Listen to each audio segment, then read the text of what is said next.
can I introduce Mick Antoniw, the AM candidate for Pontypridd, and I will say for the campaign group in RCT and the lead up to this rally, Mick Antoniw has been with us from the beginning, organising and supporting. Mick, welcome.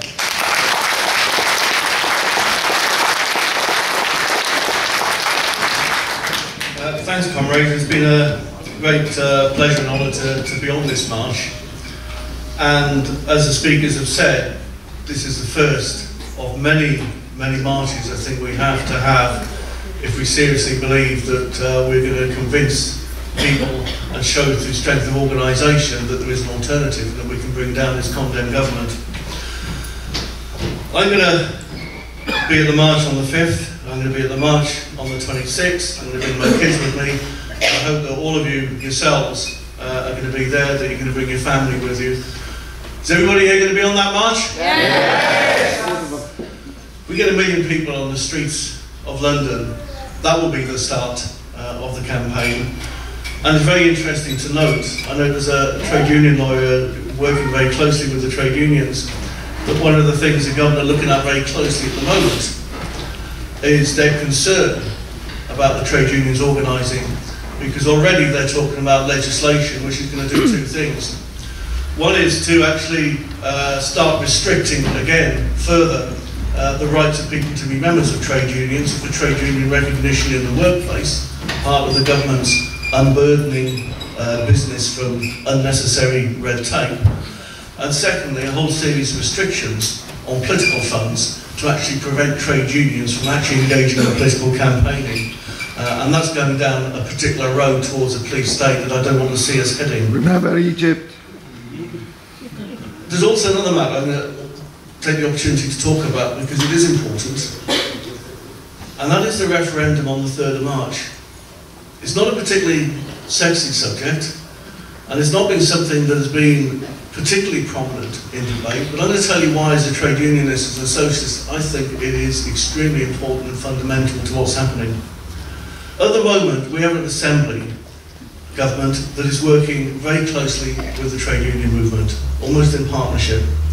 We have an assembly that has adopted different policies to the UK government.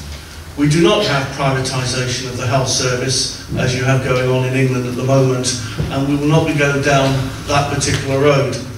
We do not have the privatisation of withdrawal of funding from education, as is happening in England at the moment, which is effectively a privatisation.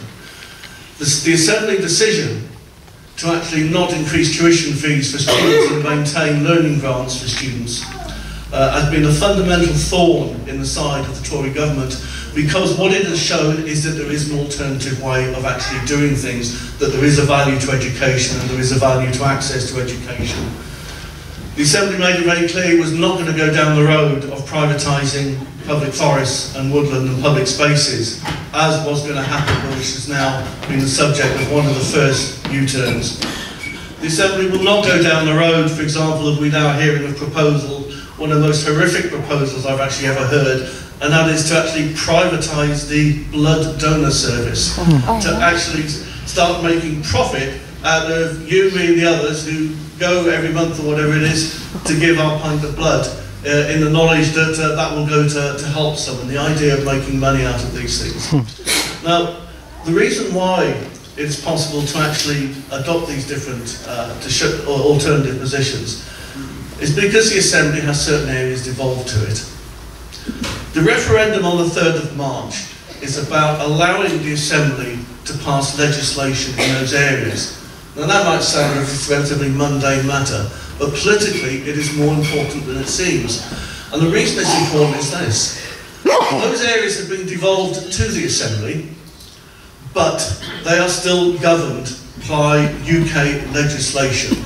So at any time, the condemned government, if it changes the UK legislation, it can actually change the way in which the Assembly operates. It can actually change the policies of the Assembly and the ability of the Assembly to adopt a different course to stand up for working people in Wales by changing sovereign legislation.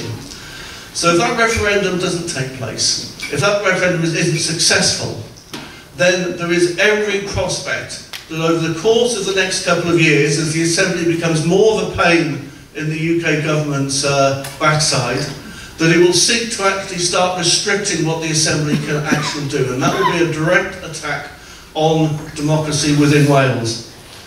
There is one more further important thing that what I would say is it is vitally important, therefore, that you all do go out and vote in that referendum, that you do vote yes. It's not going to transform society overnight, but it is part of the armoury of tools of defending the public services within Wales and defending many of the collective values that we actually have within Wales. And there is one further reason why on May the 5th, it is really important that there is a massive turnout in people voting, however you vote, in the Assembly elections on that date. And it's just not just because I'm a candidate there or whatever. You'll all make your minds up as to how you vote. One particular reason.